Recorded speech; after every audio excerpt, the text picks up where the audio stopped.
I bet you didn't know these creepy facts that'll give you nightmares. Crows are one of the most intelligent animals on the planet. It's said that crows are able to recognize human faces. So make sure never to make one mad, because it'll definitely remember who you are. Koalas are known to be extremely cute. They can also give you chlamydia. So koalas carry chlamydia. There's actually a huge epidemic happening in Australia right now. More koalas have chlamydia than those who don't. And to make things worse, you can get it by them just peeing on you.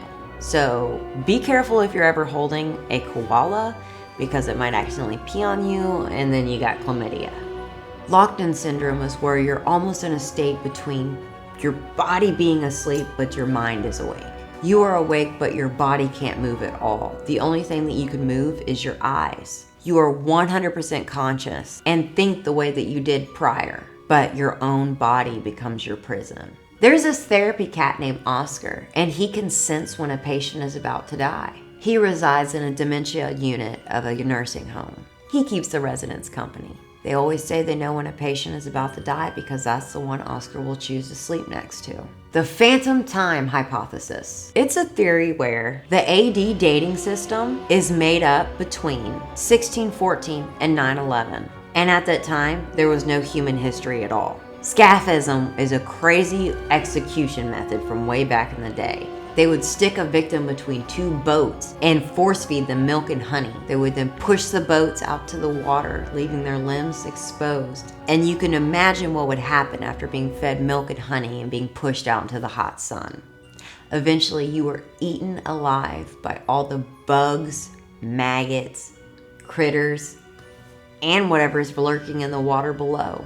That's a brutal way to go out. The Aokigahara Forest, also known as the Sea of Trees. It is a forest that is popular in Japan for people to go there to take their own lives. In 2010 alone, over 200 people attempted in this forest, and 54 of them were successful.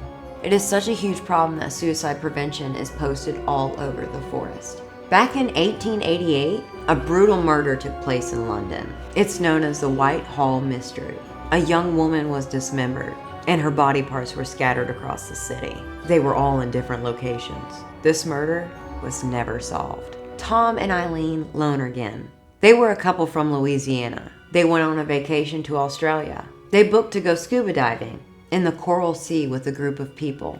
Except Tom and Eileen were mistakenly left behind in the ocean. Before someone noticed the pair was gone, it was too late.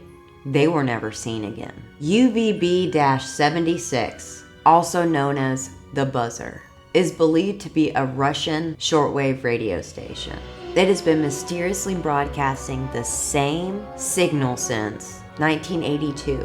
No one knows where the signal is coming from or why. It sounds like a low buzzing with the occasional Russian voice transmission. That's pretty weird. There's an ancient book of symbols that no one knows how to translate.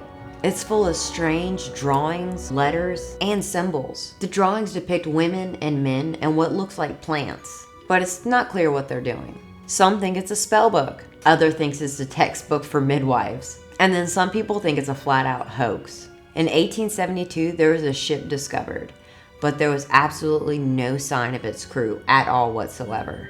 I mean, not a single person was on this ship. Some people say it was pirates, some say sea monsters, others say aliens, but it's absolutely never been solved. What do you think it could be?